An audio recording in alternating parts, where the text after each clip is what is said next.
இப்போ மார்க்கெட்ல நிறைய probiotic yoghurt, probiotic bread, probiotic milk இப்படி நிறைய ப்ரோபயோட்டிக் அப்படிங்கிற பேரோட நிறைய சாப்பாட்டு பொருள் விக்குது.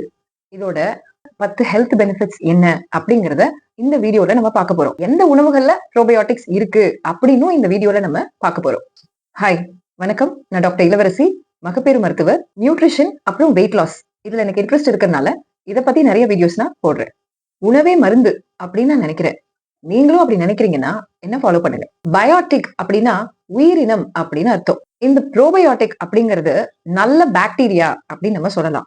சோ இந்த மாதிரி நல்ல பாக்டீரியாக்கள், பாக்டீரியா அப்படின்னா ஐயோ பாக்டீரியானா இன்ஃபெக்ஷன் ஆச்சு, நமக்கு சளி, இருமல், காய்ச்சல், டயரியா இந்த மாதிரி வர இன்ஃபெக்ஷனுக்கு காரணம் பாக்டீரியான்னு தானே சொல்றாங்க மேடம், நீங்க என்ன அதுல நல்ல பாக்டீரியான்னு சொல்றீங்க அப்படின்னு கேக்குறீங்க.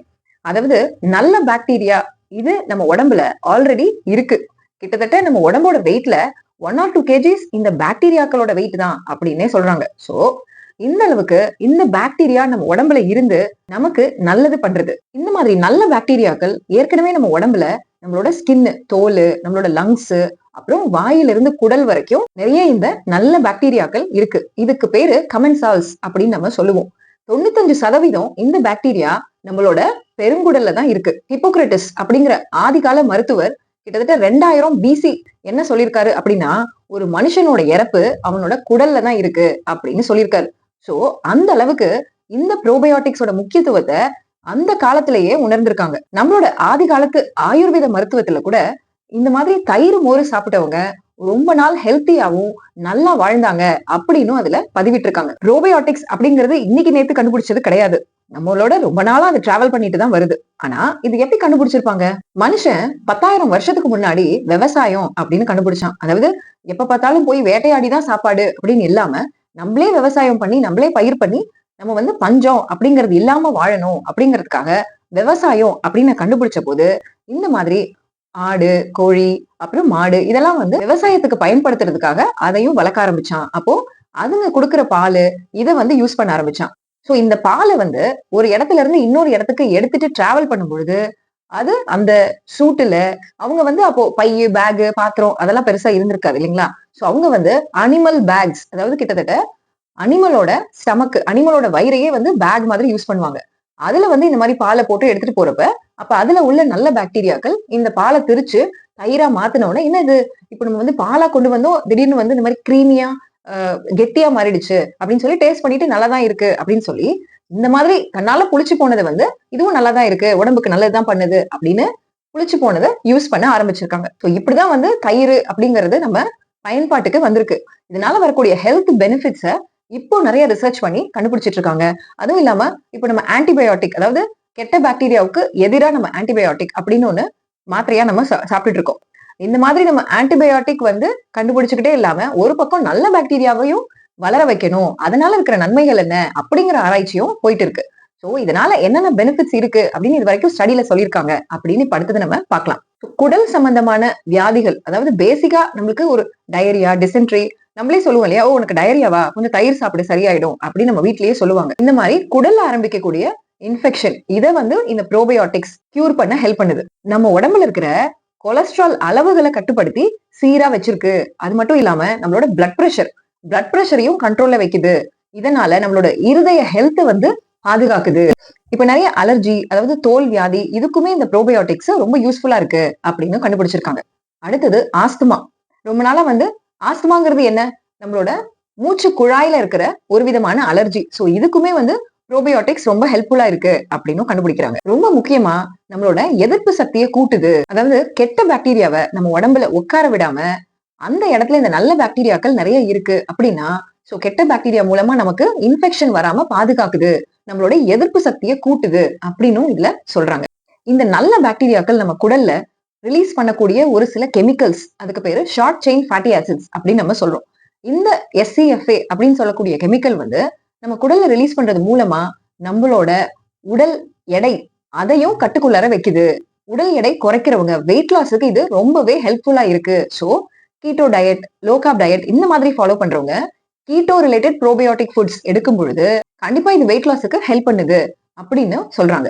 இப்போ நம்மளுக்கு ஏதாவது ஒரு குடல் இன்ஃபெக்ஷன், டயரியா அப்படின்னா நம்மளே மெடிக்கல்ல போய் ஒரு ஆன்டிபயோட்டிக் மாத்திரை கொடுப்பா அப்படின்னு சொல்லி கேட்டு வாங்கி சாப்பிடுறோம். இதனால என்ன ஆகுதுன்னா நிறைய சமயங்கள்ல ஆன்டிபயோட்டிக் இன்டியூஸ்ட் டயரியா, அதாவது இந்த ஆன்டிபயோட்டிக்னாலேயே டயரியா வருது, வேற சளி இருமலுக்காக நம்ம போய் மாத்திரை வாங்கினாலும் அது நம்மளோட குடல்ல இருக்கிற கெட்ட பாக்டீரியாவை மட்டும் கிடையாது, நல்ல பாக்டீரியாவையும் சேர்த்து அழிச்சு, அப்போ ஆன்டிபயோட்டிக்னால வரக்கூடிய டயரியா அப்படின்னு நிறைய பேருக்கு இப்போ காம்ப்ளிகேஷன்ஸ் வருது. இந்த மாதிரி பிரச்சனைகளுக்கு நீங்க எவ்வளவுதான் ஆன்டிபயோட்டிக் போட்டாலும் வேற மத்த மாத்திரைகள் போட்டாலும் அது சரியாவே போகாது.